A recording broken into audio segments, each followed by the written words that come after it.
compact SUV market has become something of a jungle. Even in the past 2 weeks, we've seen Honda release their new urban crossover in Detroit and Renault's Captur in Beijing.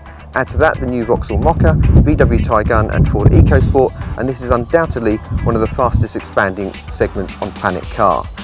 They have all made the Land Rover Freelander, which has been around since 1997, look somewhat dated, especially when it was Landy's biggest seller until the new Evoque came along last year and completely stole its thunder. So in an effort to give the Freelander a new lease of sales life, Land Rover has given it a second facelift in 5 years.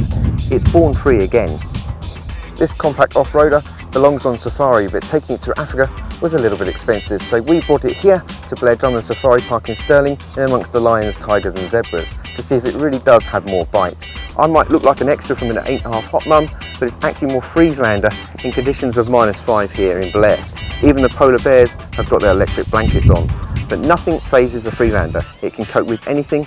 The engine lineup and chassis remain identical, but there are now new headlights incorporating the same LED design as the brilliant new Range Rover.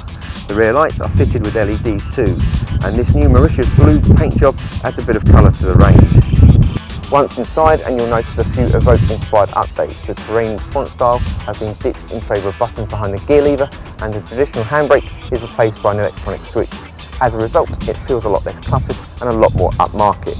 It can't match the eye-catching luxury of the Evoque, but then the Freelander is intended to be one of the more rugged members of the Landy family. Nevertheless, our range-topping HSE Luxe model comes with a Windsor leather seats, a 17-speaker sound system, a 7-inch touchscreen and a 19-inch diamond-tuned alloys. On the road, the Freelander feels the same as ever. The 187 brake horsepower diesel engine feels and sounds quite agricultural, but somehow that's reassuring with a Land Rover. However, once you're up to speed, it quietens down slightly. Acceleration from 0 to 60 takes 9.5 seconds, so it feels fairly quick for a robust vehicle. The Freelander's most impressive attribute has always been the comfortable ride, and it still shines through in this facelifted model.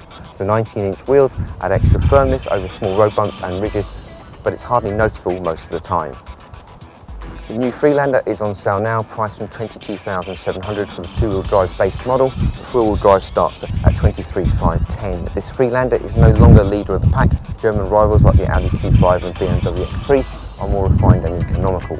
But when you really need a beast of a motor to get you through the trickiest of conditions, a Land Rover of any sort remains king of the jungle.